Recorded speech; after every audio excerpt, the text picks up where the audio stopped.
Отбасылық мерекелердің тәрбиелік мәні.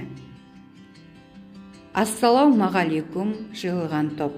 Бұл тойға тағдыр айдап келіп біздіп, болыпты жұрт көрмеген бір ұлы той, таңғалып қарағандай жер мен көк. Біз келдік той дегенде жиылысып, үстіге бар асылды киінісіп, қадамы баршаңызға құтты болсын, келіпті бақыт құсы үйің ұшып.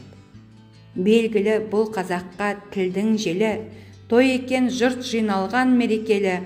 Сәрсенбі сәтті күні той жасапсыз, тойыңыз тойғаласын берекелі. Байлатып құнан қойын сойдырған үй, ет тартып табақ-табақ тойдырған үй. Сәтіне сәрсенбінің той жасапсыз, тойыңыз құтты болсын, той қылған үй. Ешкіңіз қора толы қойғаласын, жылқыңыз қырға сыймай ойда бассын, кенелген қуанышқа той иесі, тойыңыз құтты болсын, ұл атасы.